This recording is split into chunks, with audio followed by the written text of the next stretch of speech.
What's up, everybody? It's Adam, aka Cali Coaster, aka Punk Vid Music, aka Punk Vid 619 on the YouTubes, coming at you again with another video.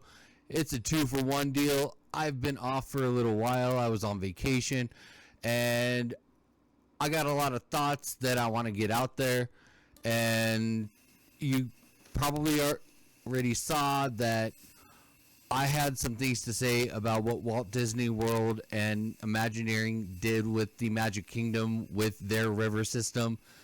I don't want to get into that in this video. I want to talk about something a little bit more fun, a little bit more exciting, a little bit more positive. I've been seeing some videos from other YouTubers that are posting from the IAAPA 2025 show going on right now in Orlando. To all our guests currently waiting to experience Cali Coaster Adventure's latest thrill, for your safety, we ask that you please stay off those air gates. Loading gates open, you stand back, stand clear.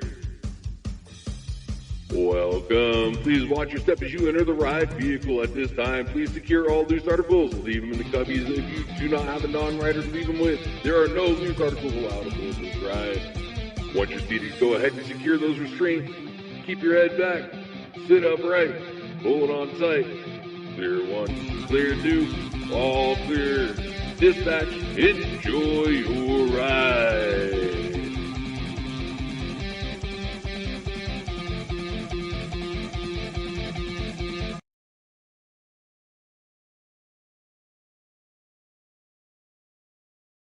There's some really cool innovations and experiences that some major ride manufacturers have been putting out there during the show, and I want to talk about some of that. And I also want to talk about how I was able to experience IAAPA many moons ago. It was in the mid-90s. It was when Togo was at their height.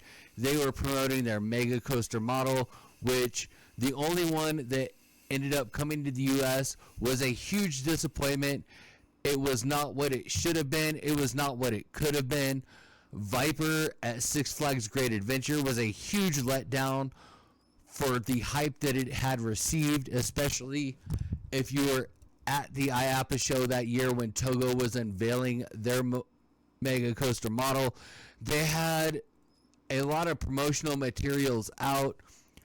I don't know if any of you are old enough to remember, but there used to be a roller coaster enthusiast publication called Inside Track, and they had actually purchased an ad page to promote their mega coaster model, which was actually kind of entertaining and hilarious at the same time. It depicted a child who had wet their pants because of the experience that they had on the Togo mega coaster. And if you don't remember Viper at Six Flags Great Adventure, hopefully you don't, because I never got to experience that ride personally, and I'm kind of glad I never did. I do have the unfortunate memory of having ridden Green Lantern First Flight at Six Flags Magic Mountain, and I can only expect that the ride experience was pretty similar. It was a lot of build-up for just a kick in the nuts and a backflip. Pretty much that's how I sum it up. There was only one other Togo Mega Coaster model that was built, and it was actually built in Japan, and from what I can remember, that model is actually still in operation. Correct me if I'm wrong, but I'm in an area where I'm basically in a theme park desert, and I live in the high desert of northern Nevada, so it's kind of fitting. I have no home park anymore, and it's kind of sad because I grew up in Southern California where I had a plethora of parks to choose from. I had SeaWorld San Diego, which was coming up as a major entertainment theme park destination, and it still is. Major props to them for being able to get through the red tape that it takes to build up the attraction list that they have now. It's not an easy feat because the Coastal Commission has a lot to say about what that park does. Also, I grew up going to Disney, Six Flags, Knott's, where I was a ride operator, Belmont Park, again, as a ride operator, which is home to the 100-year-old Giant Dipper roller coaster. Congratulations to Belmont Park. 100 years, you did it. That's a huge milestone. You need to celebrate, and from what I understand, you have been celebrating. You've been creating new experiences. The time that I was there, Belmont Park was definitely pushing to become a destination, not just a stopover. They added new attractions, new experiences. They put a whole lot of money into upgrading the Giant Dipper experience. It's no longer the back-breaking rough ride that you remember from when you were a kid. It is a lot smoother, especially on that first drop. So props to them for doing what they did. It was well-deserved. It was well-needed. And it will not be unnoticed in the community. So congratulations on that. And they also added a brand new attraction this summer. Well, a brand new attraction to them. But still, it's a welcome addition to the park. Anytime a park puts money in to itself to build itself up, I got to give them props because it means that they want to be there. They want to survive.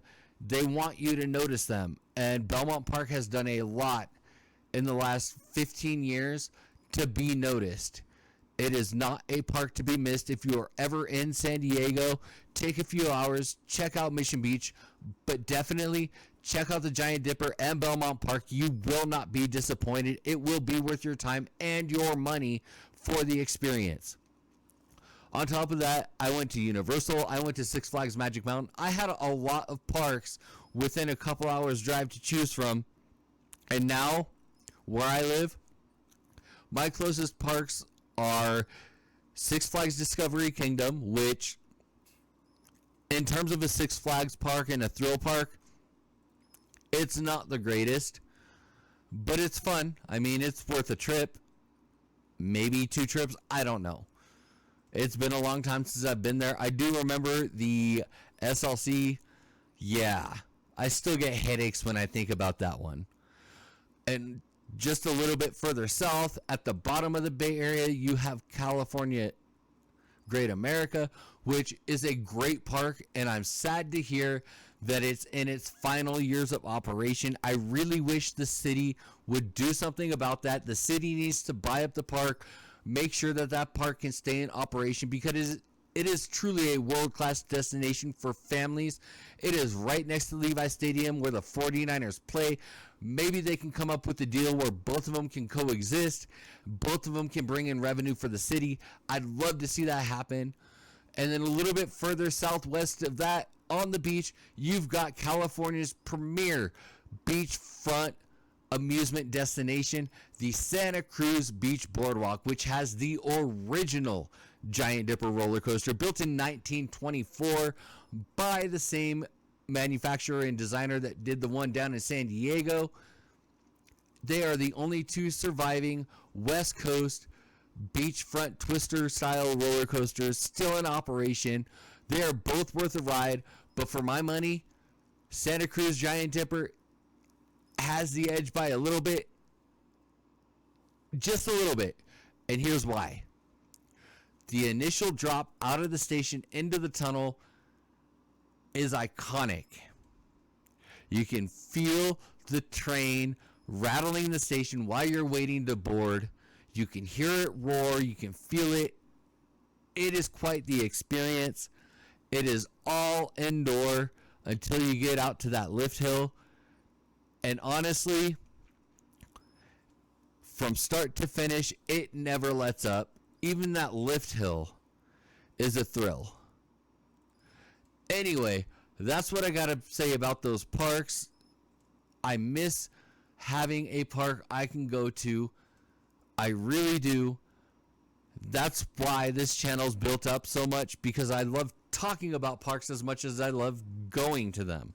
And if you've seen any of my content, you know that I am a theme park and roller coaster enthusiast through and through. I love the good, I love the bad, and I love to talk about both. So that's why I'm here. That's what I'm doing. That's what this channel is all about. It's about getting you excited for your next theme park adventure and preparing you so you're not disappointed. That being said, I'm going back to my original talking point with IAAPA back in the 90s. It was held in Southern California at the LA Convention Center in November when you could still be outside because it wasn't that cold. It was a beautiful day. It was a beautiful experience. I got to see some cool things that have actually faded out with the newer inventions.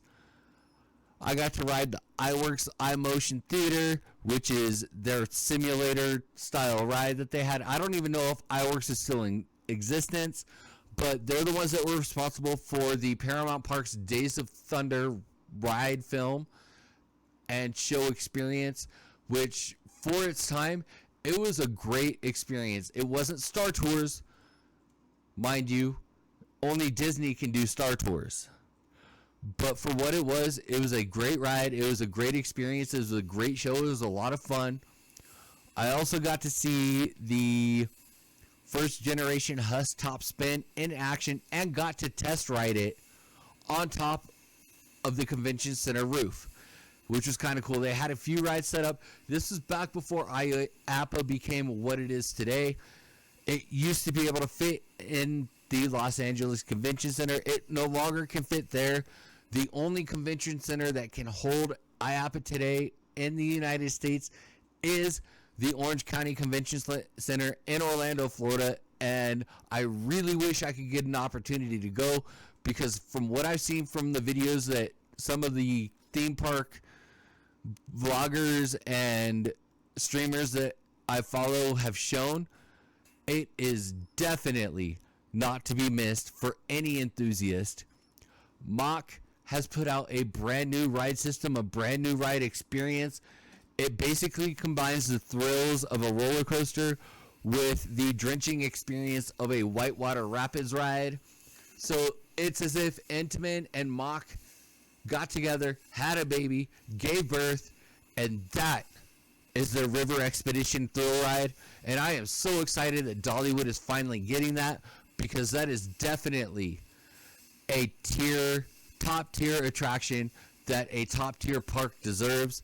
The only one I know of that's in operation currently is in France, and I don't have a passport, so I can't jump the pond and go visit that park to experience it. But I'm hoping someday to be able to get to Dollywood to check out that experience once they have it open. Dollywood has been putting a lot of money into their park. Silver Dollar City, owned by the same Herschend family parks that owns Dollywood, has put a lot of money into their park. And I just found out that Silverwood got bought by Herschend Parks. I've never been to Silverwood. There are some top thrills that I would love to experience there. Not just the coasters, but the fact that it looks like a prime family park. It's a kind to the East Coast parks, but on my side of the country.